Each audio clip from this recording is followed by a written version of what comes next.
talk about creativity crunch. I have a fantastic panel here, so I'll just allow them to quickly introduce themselves to you. Good morning, everyone. My name's Mark Sands. I look after beer, Baileys and Smirnoff at Diageo. What a great job. Good morning. My name is Jay Pattisall, and I'm Forrester's Global Agency Analyst. Good morning. I'm Jen Zimmerman. I'm the Global Chief Strategy Officer at McGarry Bowen. And good morning, everyone. Thanks for coming out. My name is Roxy Young, and I oversee marketing and business development at Reddit. So to frame today's discussion, Jay's going to share some recent research that Forrester have done around agencies and creativity. At Dentsu Aegis Network, we have a forthcoming CMO survey where we have interviewed over 1,000 CMOs from around the world. And one thing that came out that was very pertinent to this is that creativity was identified as the number one capability that they required in order to be able to grow their brand and business in the future. In fact, 85% of respondents said that creativity and big ideas that create emotional connection are the thing that is going to drive their business forward in the future. But only 54% of them said they had those capabilities in place today. And so there's a startling gap there between what marketers have today and to get to the future that they need to get to. So with that, Jay, do you want to build on that thought from your research? Yeah, absolutely. Thank you. We got very interested in the topic of creativity and what the value equates to, following similar, I think, signs and signals in terms of research, and seeing how the swing of the pendulum, if you will, it was coming back towards creativity. So in order to better understand that, we undertook some research to dig into what exactly the value is, what's missing, and how we can address some of the gaps in the marketplace. And so consequently, I'm going to stand up if it's all right. Consequently, we commissioned a piece of research that we're calling The Value of Agency Creativity in a new report that you guys are actually seeing for the first time, the first to see this. Exclusive. Exclusive report, thank you. And you can download it at this at that URL if you're interested in it. But I think what it really comes down to is that the value of creativity is at risk. And the way for it to come back is, for it to be realized, I think, is to pull dollars out of technology and to invest into creative differentiation. And the reason I would say that is because the industry is woefully out of balance. And what I mean is, whether it's the client relationships, on some instances, the pitch process, all the way down to, and I think very importantly, the agency compensation. As a former agency planner at a number of creative agencies, BSSP, Strawberry Frog, some others, we always had balance as a very important component. We wanted to balance the needs of the consumer versus the needs of the brand, the commercial effectiveness of the work versus its cultural impact, and so on and so forth. But what we're seeing now is that balance is really no longer there. And it was an important aspect because it helped the agency's creativity thrive, and it helped us be of a value to clients. But that tension, that healthy tension that exists, is no longer there. The balance is no longer there, and it's really impacted agency economics. So, for example, agencies are now barely growing at the current rate of U.S. inflation, and according to Bureau of Labor Statistics data, media agencies have dipped below the rate of inflation, and creative agencies are growing right just at it. And it really suggests, that, and this, of course, this information runs through 2017, and it's an inflection point, of what could be an irreversible slide, because the 2018 and the 2019 data don't look any better. So it begs the question: is this disappearing? Is that that balance and that value disappearing, that executional electricity that helps us, be of such great value? And I think there's information to suggest that it has already started to do so, because customer experience broadly has stalled. the Forrester CX Index. It's a study of 100,000 consumers, 300 brands. It's been running for over a decade. It's our barometer of CX performance. Is flat for the 4th consecutive year. Most are stuck in the middle. Some continue to get worse, and zero brands are rated as excellent for CX. You know, and when we dig into this more deeply, we see that there are 4 types. There's the languishers, lapsers, locksteppers, and laggards. So nobody's doing well. It's not a very encouraging segmentation, and we love alliteration at Forrester. Right? And it's, you know, it's highly suggestive that it's very difficult to improve. And I think part of the reason that we are in this situation, you know, why some of the world's largest brands are stuck in that CX rut, is that we've homogenized the brand and we've commoditized the experience. All the work looks alike. You know, we're so obsessed with being customer-centric marketers and solving all customers' wants and needs with the ease and the convenience of technology that we've forgotten a very important ingredient, which is creativity. And consequently, the work looks alike. All fashion experiences look very similar. All QSR apps allow their customers to order ahead and skip the line. All airline apps allow us to book travel, manage our travel, and use our mobile device as a boarding pass. You know, what makes any brand different from another when they all have the same experience? When they're all designing from the same common technology platforms, when they're all solving the same category problem, and we're all designing for the same 2 devices. You know, we're creating the same experience over and over again. There we go. Would we ever do this? Would we ever shoot a commercial where we use the same actor, the same set, the same concept, the same wardrobe, and just swap out the products at the end? No, we would not. We would not create the world's most interesting bleach, right? Or, you know, we would not put a Subway sandwich and call it Moto, right? You know, or Droid, you know, we wouldn't do that. But we do this every single day with digital experience in the name of efficiency, you know. So we need creativity, and just when we need it most, unfortunately, many business leaders are investing in it least. Forrester forecasts that ad tech, martech, and data and analytics will grow at 9 to 11% between now and 2022. Creative agency investments will grow at a mere 2.4%. So if you think about it in context, agencies are barely growing at the rate of inflation now, and in the future they may grow underneath that rate of inflation.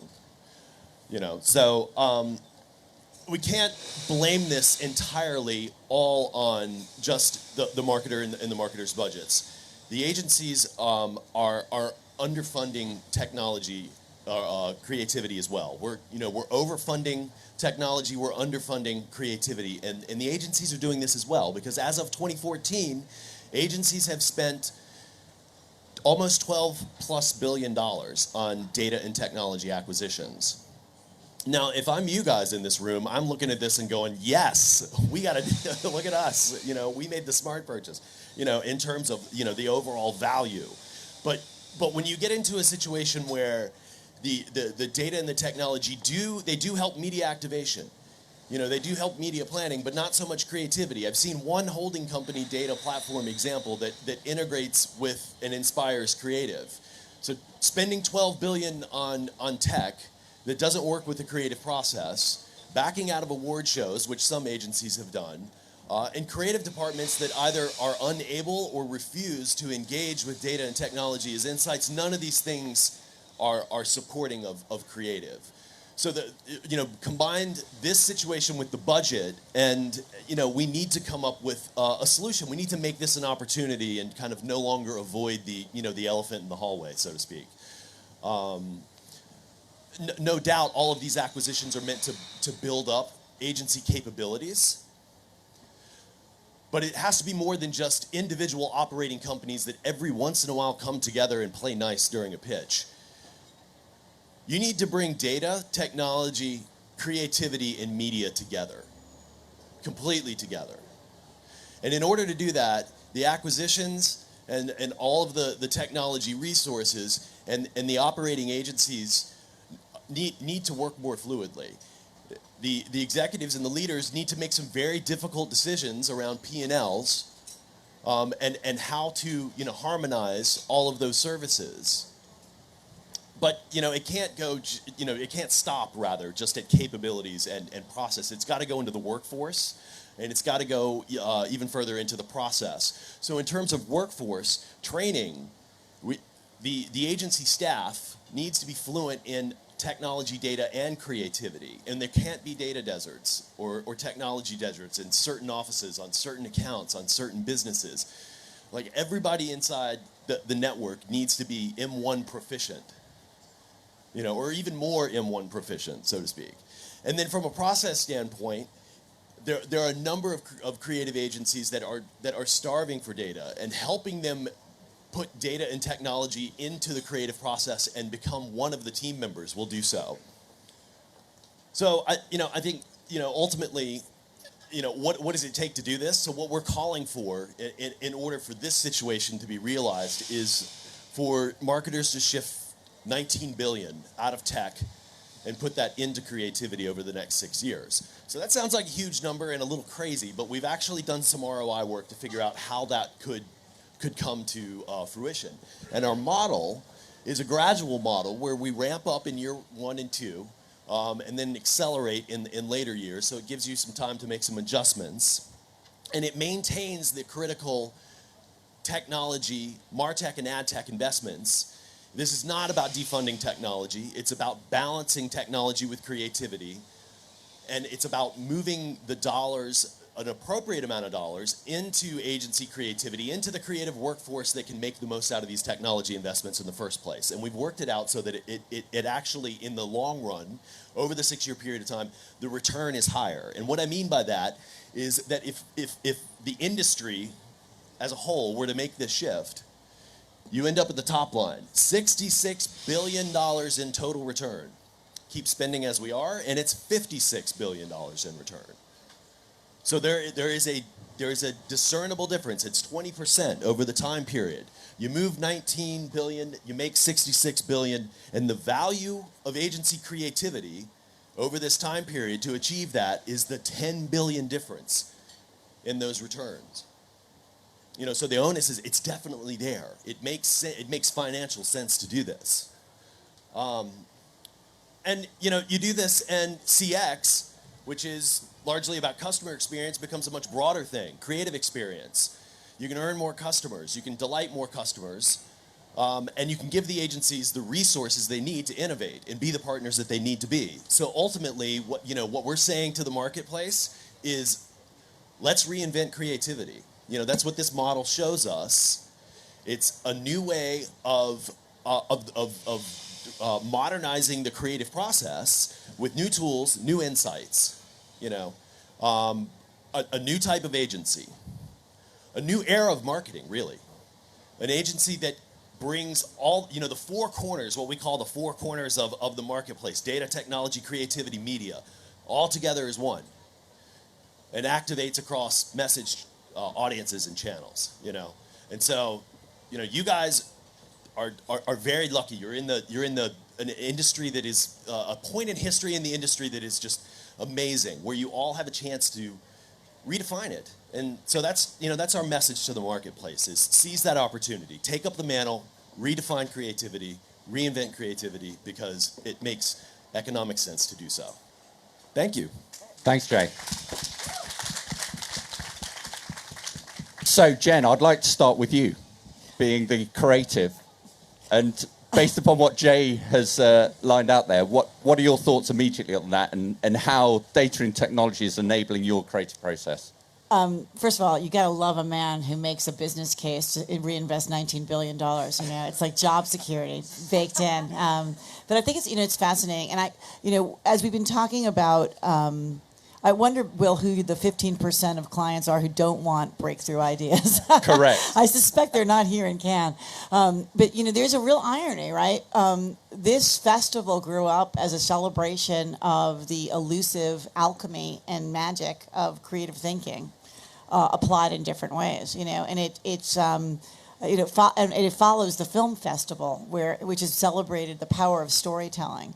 In a weird way, it's like talking about the value of filmic narrative. Now, how it gets distributed in a Netflix era, and how it gets consumed in an iPhone world, and how it actually is digestible in a more piecemeal mobile era is different. But it's still the same real power. And I think a lot of the clients that we're spending time with, from a Gary Bowen perspective, they're desperate for creative thinking. They're hungry for creative thinking. They recognize that in a consumer experience parity world, that the only way for them to really break through is through that power and find a way to sort of cohese those things. So I think, I feel like the pendulum, at least in my world, has swung back to the demand. I think the onus is on creative agencies to figure out how to deliver that creativity in novel ways, and really, you know, not be formulaic in our approach, not be parody in our approach, but embrace the new that's out there,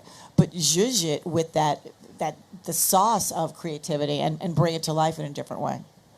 And Roxy, I mean, you're a business that's built around data and technology, and you're using that to fuel creativity on a daily basis.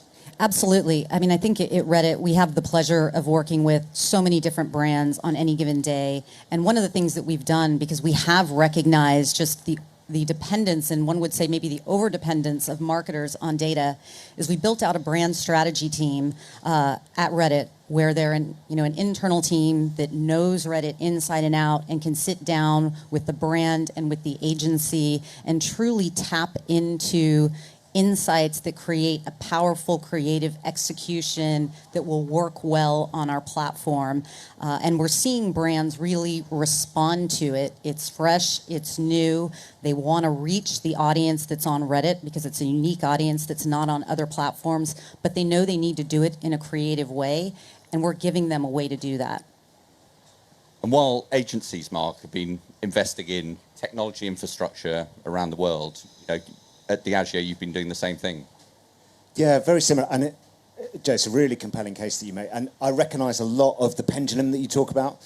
And to put it in context in our business, we sell a lot of our products through pubs and bars around the world. Historically, it's quite difficult to get data from pubs and bars. And in a way, for a long time, this left us in this kind of wonderful data-free world where gut feel, imagination, taking a bet on stuff was what kind of won the day. And it led to some amazing work in our history, and it led to some terrible work in our history. And actually, for us, the pendulum has then been about applying science and data to complement that creativity.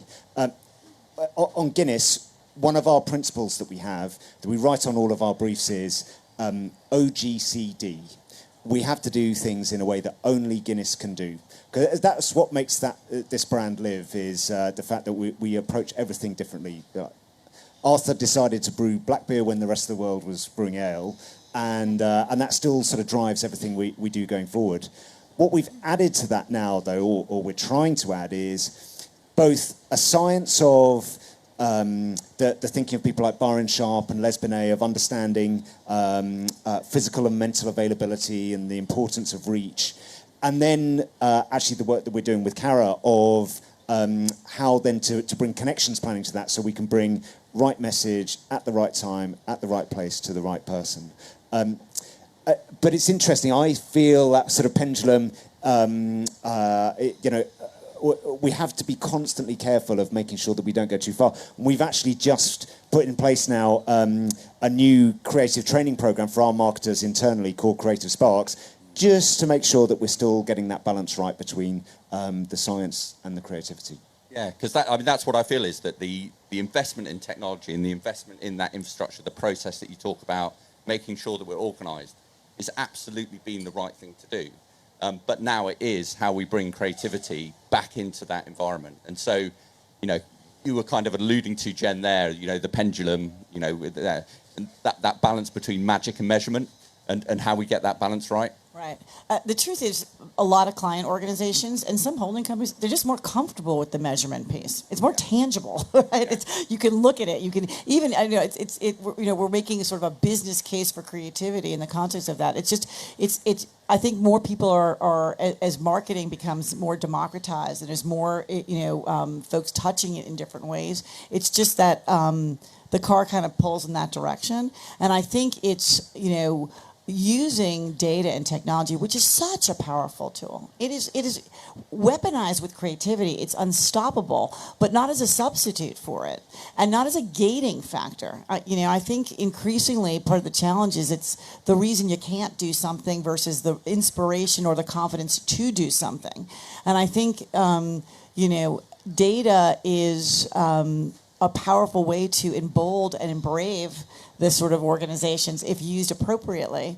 But I think sometimes in the wrong hands, it does stifle or gate the creative process. And you get a lot of stuff that looks like everybody else's stuff, both in terms of the brand proposition and the utility piece. I love the point you made about CX being, creative experience. Yeah. There is so much sameness out there. And brand creativity has always been about finding that new and finding that lane, the only Guinness can do. And thank you for brewing that wonderful black beer. But I think it's really about finding new ways to apply it, to open the aperture, not narrow the window.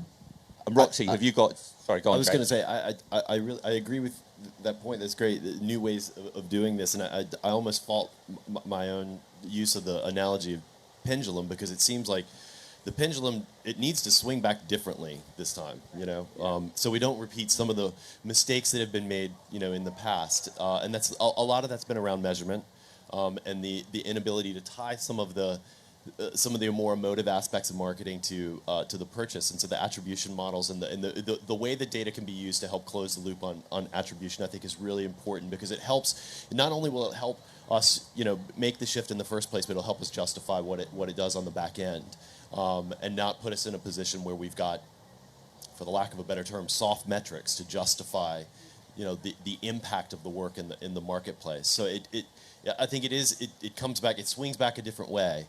And I also I'm enamored by the language of magic and alchemy and what that represents for the industry. But I think it's also important to remember that it's not that mysterious. It's a craft. It's a craft that's learned and honed over years and years of practice. And the more we demystify that on both the agency side and the client side, so that it doesn't feel like sprinkling, pixie dust on an idea, I think that helps, and I think it makes it more a collaborative process for everyone to be involved. So, thank you.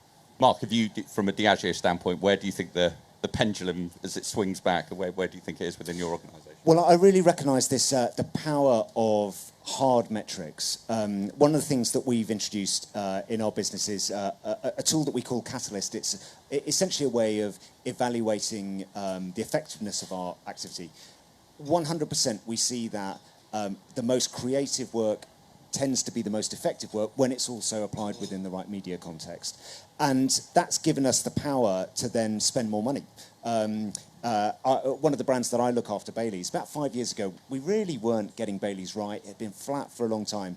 And we just unpicked a different kind of strategy for it and had to go to the business and gradually sort of make the case for more investment.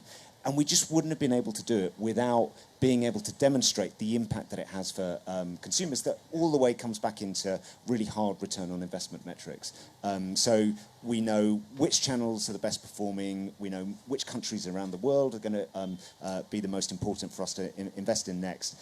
And it creates a sort of positive, virtuous circle of you demonstrate that you can be getting a good return, you'll get more money to go behind it, and it means all the other brands in the portfolio are also having to step up. Now, it's also possible to try and hide from the metrics a little bit and go back under the cover of pixie dust and so on. But actually, I think the embracing how data and creativity work together complementarily is the way forward. Yeah. And as we think about within that context, what creativity can be. Are we learning anything from the digital economy businesses that have grown out today that are digital native and leaning forward there? And Roxy, your perspective? Absolutely. I think we're in such an exciting time right now to watch these DTC brands who have really just flipped the playbook on his head. As I observe these brands, one of the things that I'm seeing is, years and years ago, brands would create beautiful brand books, and it had a manifesto and a purpose and values. And that was never shown to the consumer. It was always in service of creating, a great ad campaign. And what these DTC brands are doing is they're bringing those values and just very transparently sharing them with the consumer. The consumer is identifying with this brand because they're being very transparent about who they are and what they stand for. Every day on Reddit, people are talking about brands, and we have some amazing stories where brands have really catalyzed themselves because of their open transparency and authenticity about their products and their values, and customers are responding to that. Jen? I was just going to add, I think it's so fascinating. What we've begun to observe, there's been such disruption in the digital space in terms of utility, right? And a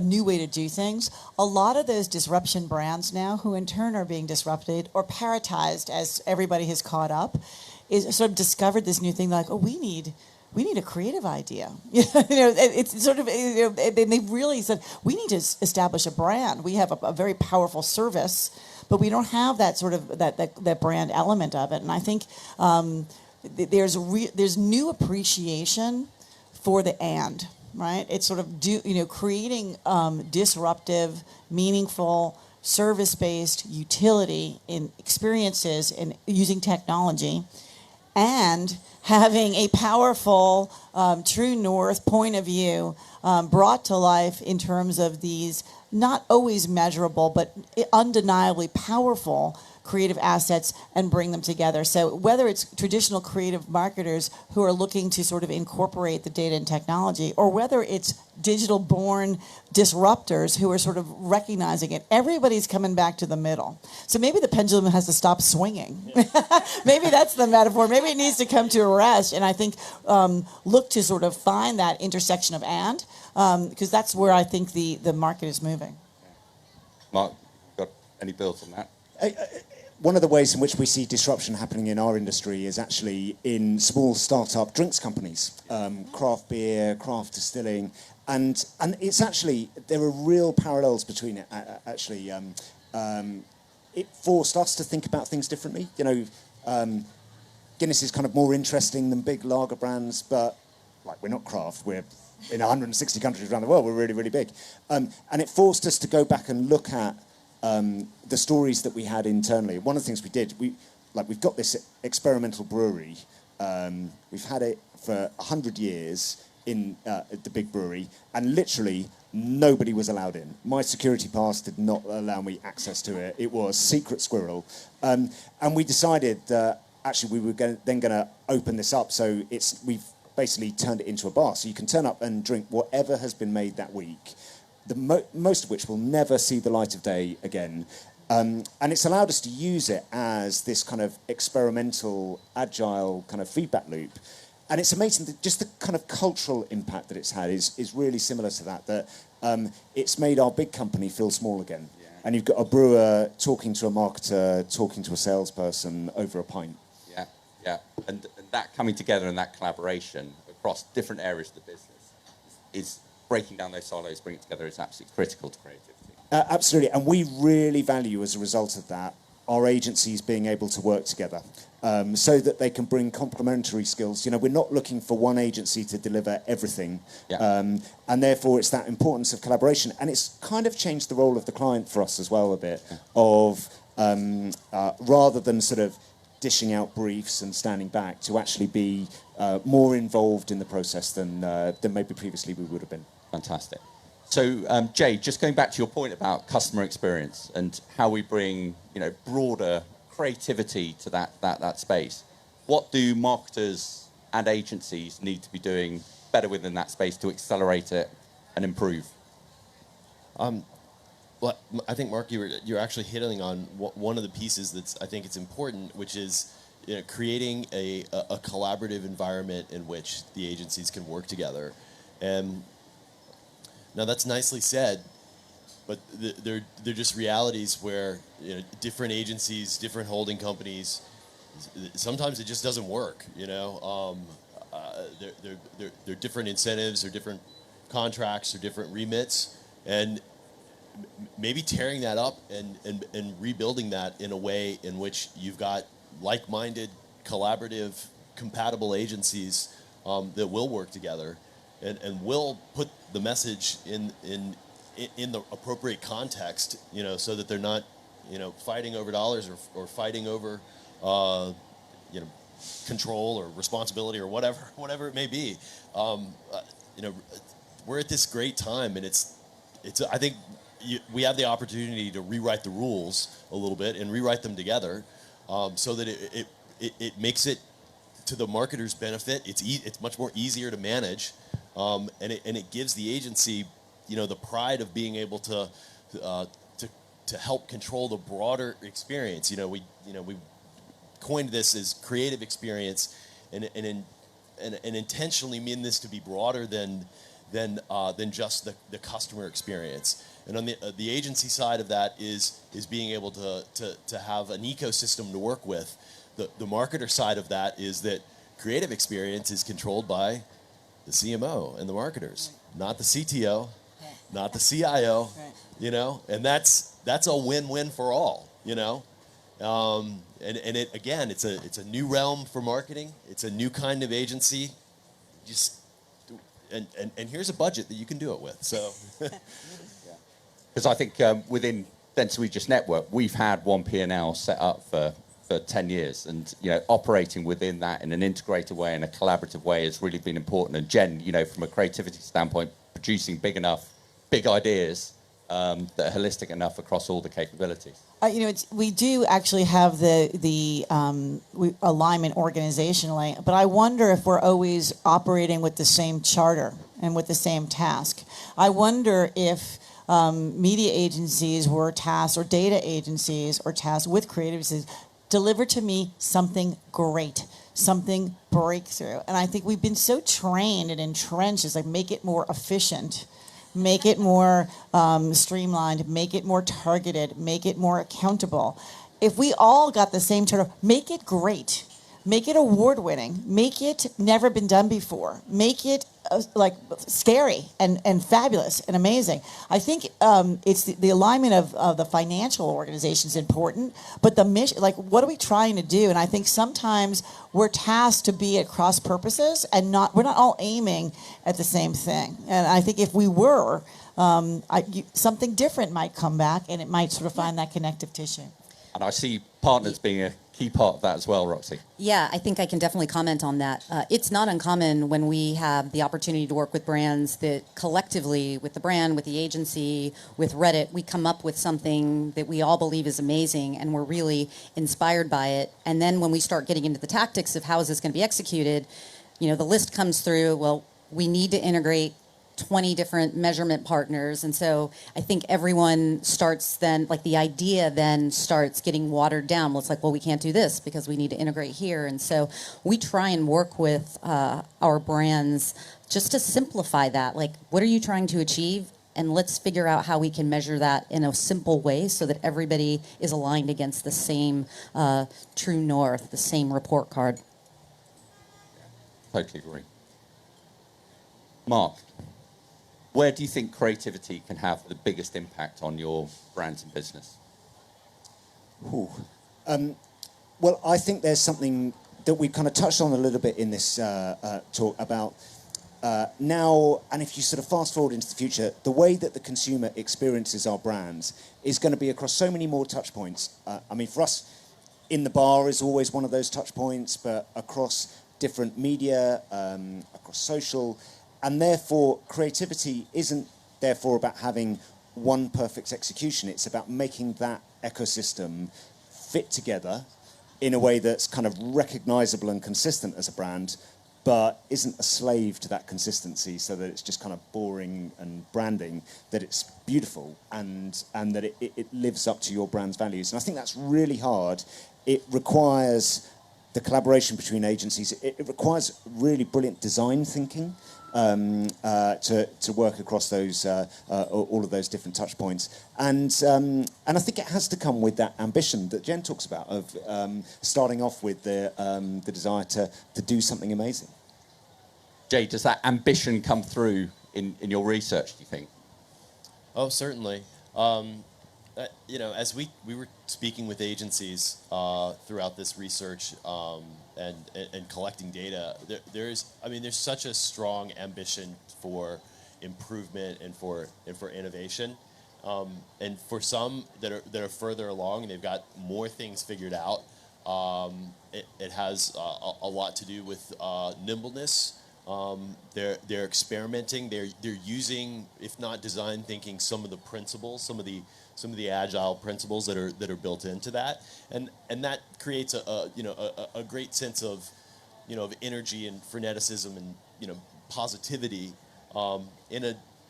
honestly in a category that needs that at this time, at this age, and for those that are further down and have farther to come. The inertia often gets in the way. The size sometimes gets in the way. So it's kind of breaking through some of those conventions, and again, just rewriting the rules a little bit, with a bunch of a lot of honesty. I think the days of the reveal are long gone. The days of the curtain is torn down, and it's about coming together and maybe creating spaces in which we can work more collaboratively with clients. The consultancies are really good about building a design and a studio system for deliberate interaction and collaboration. I think the agencies can broadly learn from that, and many have. And it's again rewriting the rules and pulling in agile thinking and energy into the process. And how can marketers tap into that creativity that you have in your communities and networks, Roxy? Absolutely. So many of my conversations at Cannes have been really interesting. And what people have been saying is that the days of a brand breaking with a big campaign, to your point, the big unveil, Jay, it's no longer happening. Brands are breaking in culture. Culture is happening on all of these different platforms, Reddit included. And, I think that the role of marketing is to influence through inspiration, and creativity is at the heart of that. And I think that, the more that we can embrace that and recognize that people are experiencing your brand in all of these different ways, not just this beautiful campaign, that's the expectation of today's consumer and tomorrow's consumer.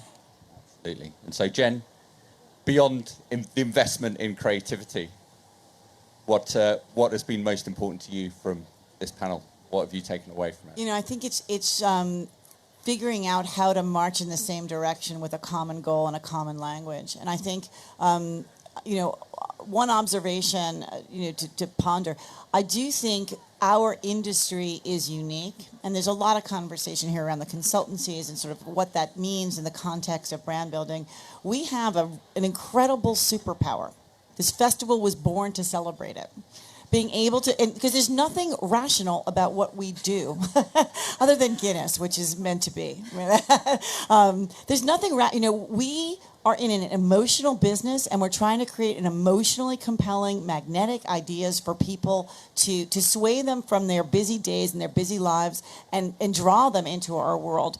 And I think it's really about how do we come together to reclaim our strength in a new way, versus seed it and try to be something that we're not. There's something incredibly powerful about what we do, and I think we need to see it as a collective output, a collective goal, a collective mission, if you will, that includes all of us in new ways.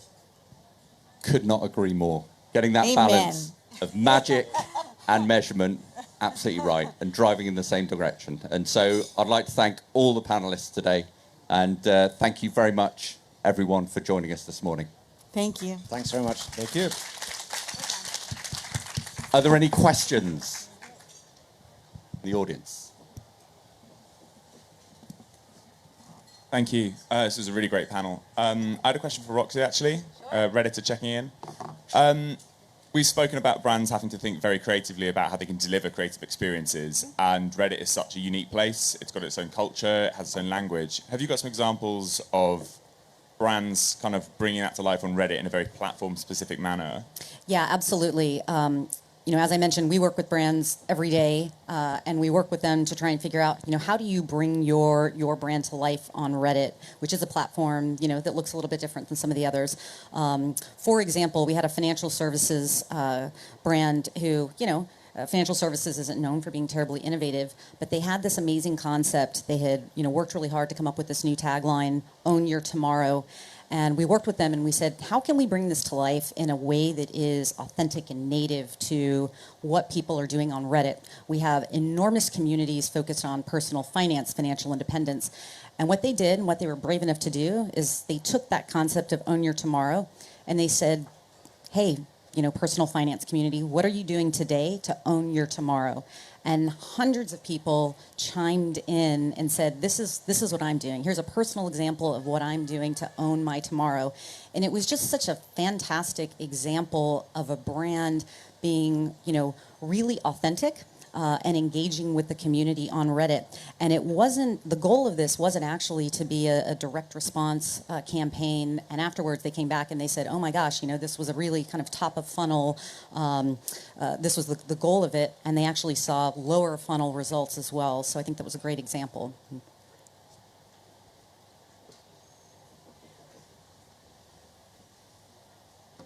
Thank you guys so much. That was really, really awesome to kind of hear the grapplings I think we've heard around the festival so far.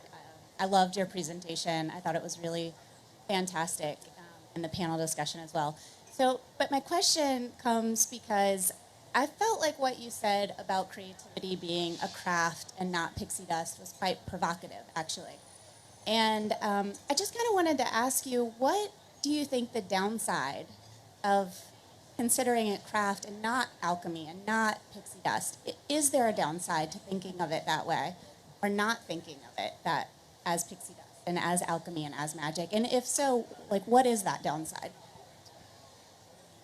That's a great question.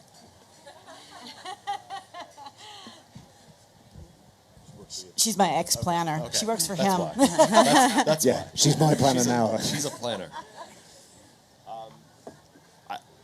It is a great question. I think there is a downside, and the downside is that we're in the business. We're in the show business, and magic and superpowers and alchemy and pixie dust are wonderful ways to enamor our first audience, our clients, and so when becoming more transparent, some of that showmanship becomes perhaps a little bit less effective, if you will, in a presentation.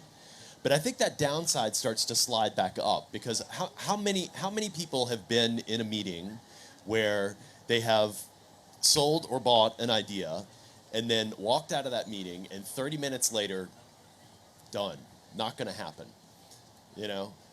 I can't tell you how many times that's happened to me in my career. And we walked out and you're so excited. Oh, we did such a great job. It's awesome. They loved it. Phone rings an hour later. Well, guys, we need to start over. And so that taking away that amazingness of the show and bringing it down to a level of practicality, I think helps. There's another interesting downside to craft. I don't want to call it interesting. It's almost depressing. Which is that a craft is not something that one is born with. You develop it over time. And our industry has this ridiculous philosophy born out of economics that is almost represented in the movie Logan's Run. We push people out just when they're getting really, really good in the name of economics. Ageism is an issue in the industry. And when we recognize the importance of craft and the ability to mentor and teach, then the people that have practiced that craft the longest are in fact the most valuable. And it comes back to being able to afford that, that talent, hence, 19 billion. So it's you know, they're positives and negatives, but I think in the end, the positives of thinking of it as a craft outweigh the negatives of that. Yeah, but it's more fun to think about it as magic. I know, it's so true. Great question. Any more?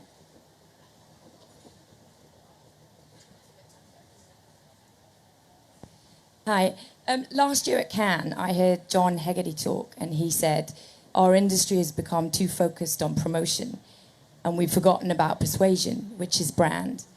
And I know what I do in terms of selling mobile advertising. It's about creativity, it's about environment. But on the end of the brief, there's always, and we're going to measure the hell out of it. To your point about come up with an amazing idea, we have to accept that if that's the case, we're not necessarily going to be able to measure that. And whilst, maybe this is a question for yourself, CMOs are more and more focused on shifting product, bottom line, how's it affecting? Do we not think that that is going to affect creativity? And how realistic, when CMOs are under that pressure, is it to expect us to become more creative?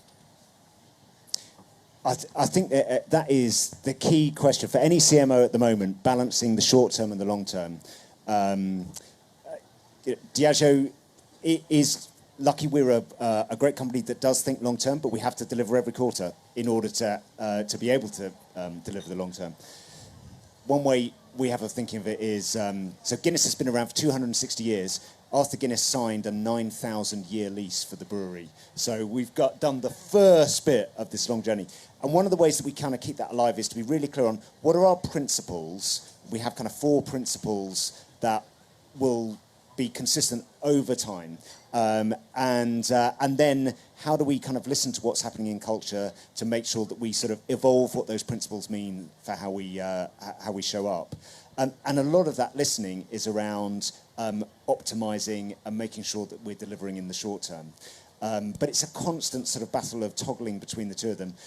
To be honest, I do think we're really lucky that we have what we call the on-trade, pubs and bars, as the space in which our brands live. And people are choosing our brands in public, and therefore it makes it a more engaged purchase. There's more emotion involved in the purchase, and it allows us, therefore, it means that our most effective work is work that emotionally connects with people, and that therefore keeps us honest about planning for creativity and planning for the long term. Can I just build on that? I think it's a great point. You know, we are in the persuasion business, and persuasion, it has to be well argued, but it has to be emotionally argued. And I actually think I would ask any client, look at your briefs. Look at the last page of your briefs. It is a gauntlet of checked boxes. It's like nobody can run that. No idea. Guinness is good could not run that gauntlet and get it through ASI.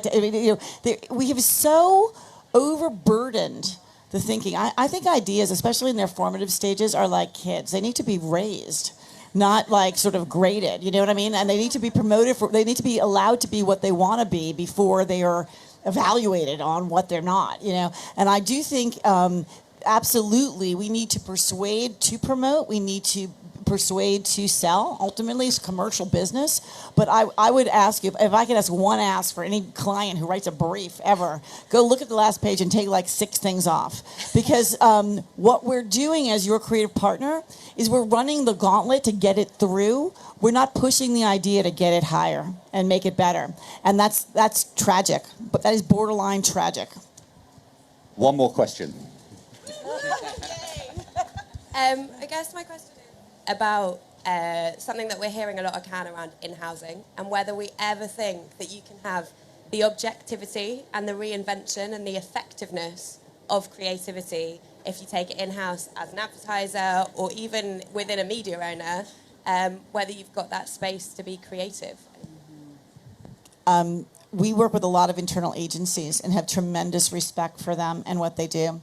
The value of we weird ad people is that we have breadth of exposure. We know and see all this weird stuff happening in the world and happening across culture. Every client knows nobody knows their client, the business and their category better than clients. Our value and the challenge with internal agencies in that they don't have it is that perspective. We can actually connect things that are not readily connectable. We're weird people to sit next to at a cocktail party. We know a lot about a gazillion things. And I think it's that horizontal perspective which gives outside agency value. And I think the internal agency has the ability to sort of then bring it deeply into that category knowledge and begin to drive that through. Yeah, I absolutely agree. I think that there's a magical partnership between the two. I think in-house has a lot of depth, and they bleed that brand. And when you work with an agency partner, they can really expand that thinking. I mean, things that you would never think about because they're seeing those patterns across other categories, trends that you're not picking up on. And so I think it absolutely can be a great partnership. We study this pretty extensively at Forrester and have written about this. And one of the things that I've written is a model called the blended agency model. And the idea is that you, very well said, you take the expertise of the in-house agency, which is what they do so well, to know the brand and to know the business and to help you sell dog food and not sell necessarily just the love of a pet. In the current, they help you tie that together, but you help them understand that the love of the pet is part of it, and it goes back to the healthy tension that's missing, and the blending of both agencies and understanding very clearly this responsibility sits on this side, this responsibility sits on another side, and here's a set in the middle that's shared, and we work together. And we come together, and we are a team in essence, and we each have a value to contribute on either side, and that helps achieve that balance that where you're getting the healthy pushback, but you're also getting the healthy. Come on, guys, get to it, and it's done right. It's the best of both worlds. Fantastic questions. Thank you very much, everyone, and thank you to the panelists. Thank you. Thank you all.